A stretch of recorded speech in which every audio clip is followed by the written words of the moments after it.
ఆంధ్రప్రదేశ్లో ఎన్నికలకి మరో 3 రోజులు మాత్రమే ఉన్న నేపథ్యంలో జగన్మోహన్ రెడ్డి ఒక వ్యూహాన్ని రచించి ఆయన కొన్ని పథకాలను డైరెక్ట్గా లబ్ధిదారులకి అందేలా ఈ 3 రోజుల్లో ఒక ప్రణాళికలను సిద్ధం చేస్తే కేంద్ర ఎన్నికల సంఘం మాత్రం జగన్మోహన్ రెడ్డికి ఆంధ్రప్రదేశ్ ప్రభుత్వానికి భారీ జలకిచ్చింది. దీంతో లబ్ధిదారులు కోర్టును ఆశ్రయించగా ఈ పథకాలకు సంబంధించినటువంటి నగదు ఏదైతే ఉందో అది ఒక్కరోజు మేము స్టే విధిస్తాము ఈసీ ఇచ్చిన దానికి. సో ఆ ఒక్క రోజులో మీరు ఆ పథకాలను లబ్ధిదారుల ఖాతాల్లోకి వేయచ్చు అంటూ ఆంధ్రప్రదేశ్ ప్రభుత్వానికి కోర్టు విన్నవించగా ఆంధ్రప్రదేశ్ ప్రభుత్వం మళ్ళీ ఈసీకి ఒక లేఖ రాసింది. ఈసీ మాత్రం అసలు ఇంత పెద్ద మొత్తంలో నగదు మీకు ఎక్కడి నుంచి వచ్చింది, మీరు ఎప్పుడో ఇవ్వాల్సినటువంటి ఈ నగదుని ఇన్ని రోజులు ఎందుకు ఆపారు అంటూ కూడా వారిని ప్రశ్నించడం ఇప్పుడు సర్వత్రా చర్చనీయాంశంగా మారినటువంటి నేపథ్యంలో ఈ అంశం మీద మనతో చర్చించేందుకు ప్రముఖ రాజకీయ విశ్లేషకులు నిమ్మగడ్డ సీతారత్న కుమారి గారు మనతో ఉన్నారు. మేడంతో మాట్లాడు. Madam hi madam. నమస్తే అండి. ఈ అంశం మీద మీ విశ్లేషణ ఏంటి మేడం? అంటే ఇది లబ్ధిదారుల పథకాల్లో డబ్బులు వెళ్ళడం అనేది జనరల్గా ఎవ్రీ మంత్ వెళ్ళడం అనేది క్వైట్ కామన్. అయితే దీనికి బటన్స్ ఎప్పుడో నొక్కారు జాన్యువరిలో. ఎగ్జాక్ట్లీ. మీరు జాన్యువరిలో బటన్ నొక్కినప్పుడు లబ్ధిదారులకి అమౌంట్ అదే నెలలో వెళ్ళాలి. మీరు ఎప్పుడు బటన్ నొక్కుతారో అప్పుడే వెళ్ళాలి. మీ దగ్గర డబ్బులు లేవనుకోండి, పోనీ ఫిబ్రవరిలో లేకపోతే మార్చిలో.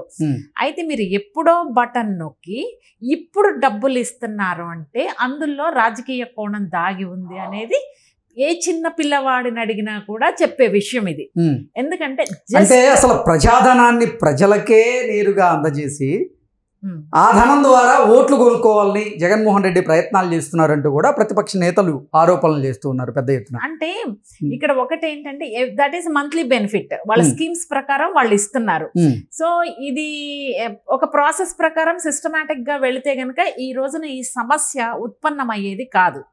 మెయిన్ రీజన్ ఏంటంటే ఎప్పుడో బటన్ నొక్కి అప్పటి నుంచి డబ్బులు డైరెక్ట్ బెనిఫిషరీ ట్రాన్స్ఫర్ చెయ్యకుండా ఇప్పటి వరకు ఆగడంలోనే మతలబ్ ఏంటంటే జస్ట్ అది కూడా బిఫోర్ 3 days ఎలక్షన్స్కి 3 days ముందు చేయడం ఏంటంటే డెఫినెట్గా ఇది చాలా ప్రభావితం చూపించేటువంటి అంశం.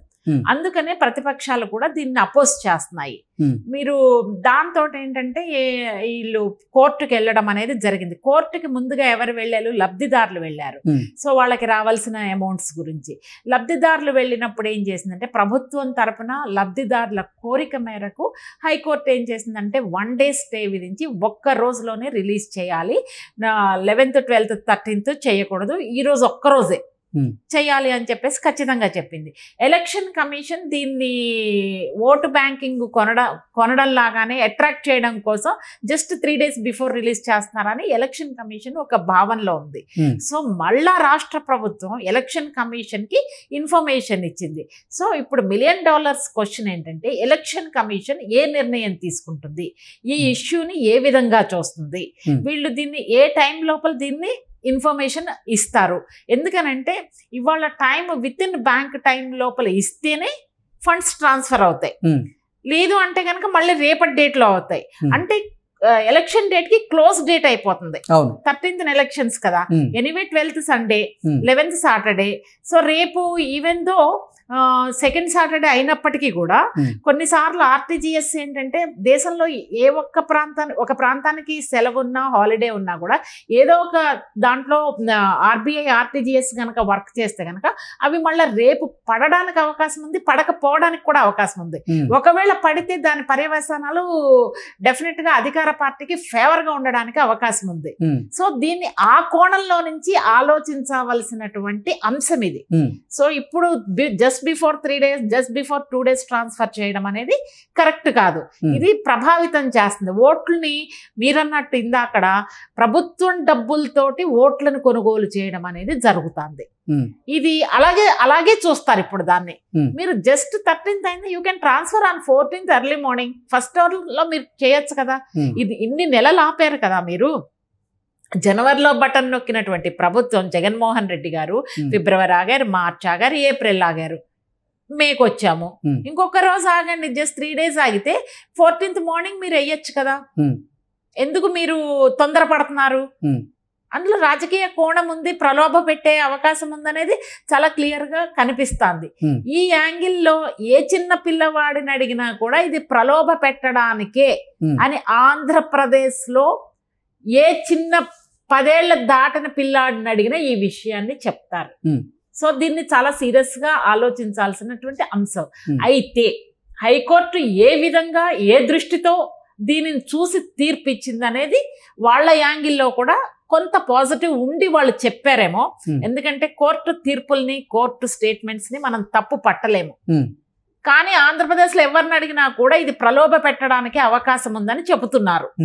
సో ఈ యాంగిల్లో అందరూ విఘ్నులైనటువంటి ప్రతి ఒక్కళ్ళు కూడా ఆలోచించవలసినటువంటి బాధ్యత ప్రతి ఒక్కళ్ళ మీద ఉంది. అయితే ఇక్కడ ఇది ఒక్కటే కాదండి, ఇది ఒక్కటే కాదు. మీరు వాలంటీర్ సిస్టమ్ నుంచి మండల్ లెవెల్లో ఒక సిస్టమ్ ఉంది, మండల్ లెవెల్ నుంచి జిల్లాలో ఒక సిస్టమ్ ఉంది, జిల్లాలో నుంచి రాష్ట్రంలో ఒక సిస్టమ్ ఉంది.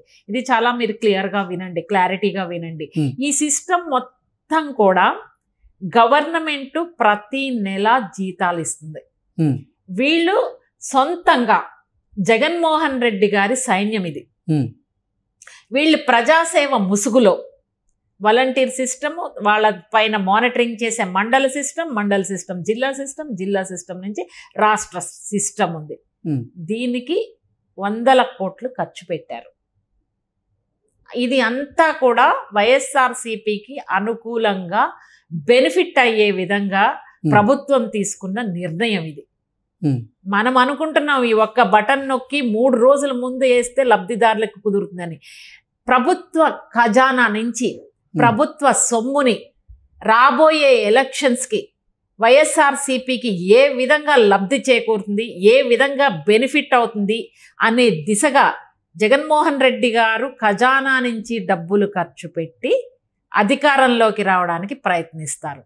ఏ రాజకీయ పార్టీ అయినా కూడా ఫండింగ్ తీసుకొని, ఫండింగ్ కలెక్ట్ చేసుకొని, ఎలక్షన్ ఖర్చుని వాళ్ళు పెట్టుకొని అధికారంలోకి రావడానికి ప్రయత్నిస్తారు. అన్ఫార్చునేట్ థింగ్ ఏంటంటే జగన్మోహన్ రెడ్డి గారు ప్రభుత్వ ఖజానా సొమ్ముని అధికారంలోకి రావడానికి వినియోగించుకున్నారు. ఇది కరెక్ట్, ఇది సత్యం. మన సొమ్ముని ఇన్ ద సెన్స్ ప్రజల సొమ్ముని, ప్రభుత్వ ఖజానాని అధికారంలోకి రావడానికి వాడుకుంటున్నారు. ఇది కరెక్ట్ కాదు. ఇది ఒక పాయింట్. రెండోది, ఇప్పుడు డైరెక్ట్గా బెనిఫిషరీ అకౌంట్లోకి వెళ్ళడం కూడా జస్ట్ బిఫోర్ ఎలక్షన్స్ ముందు నాట్ కరెక్ట్. డెమోక్రటికల్గా ఎలక్షన్ జరగాలి, ప్రాసెస్లో రాజ్యాంగబద్ధంగా జరగాలి అంటే గనక ఆఫ్టర్ ఎలక్షన్స్ 14th మార్నింగ్న ట్రాన్స్ఫర్ చేయడమే సబబు అని ఇంటలెక్చువల్స్ కానీ, విఘ్నులు కానీ, చదువుకున్న ప్రతి ఒక్కళ్ళు ఇదే ఒపీనియన్ని ఎక్స్ప్రెస్ చేస్తున్నారు. అది okay madam, thank you so much. Thanks అండి.